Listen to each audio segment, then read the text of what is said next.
This was a normal school on Hancock Street in Lexington.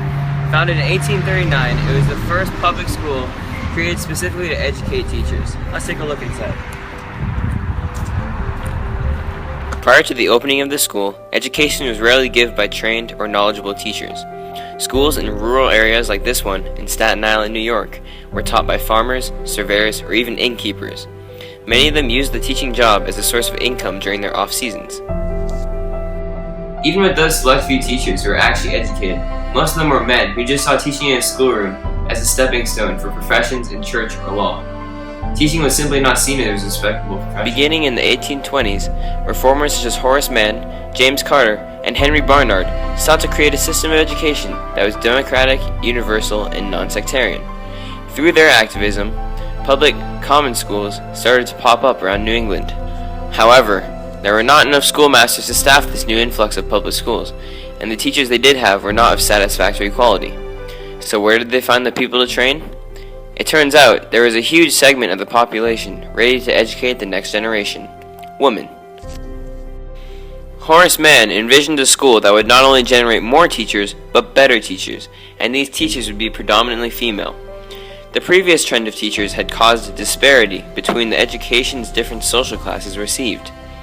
Horace Mann saw the normal school as a way to improve education of the masses through these new teachers. The normal school was a small establishment, with only 3 students in the first year.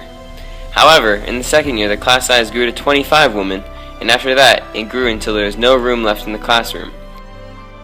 For the first year, the students were housed in dormitories, but the second, they were moved into families in the town. The normal school stayed in Lexington for 5 years. After, it outgrew the building and was moved to Newton.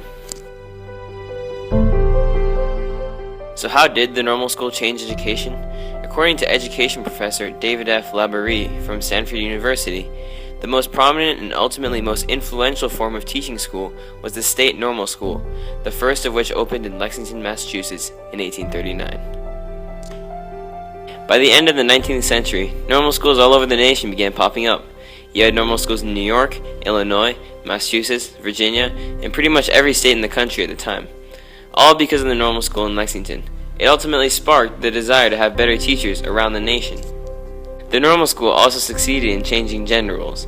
Unlike previous centuries, less men worked as teachers and more women joined the workforce. The first class, as you can see, was made up of 3 women. Even in previous European normal schools, men were viewed as the only ones with the mental capabilities to attend.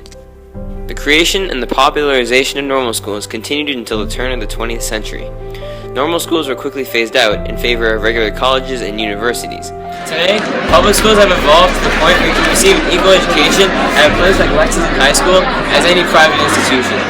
This is all thanks to the first normal school in Lexington, which showed the U.S. the value of better teachers for improving public schools.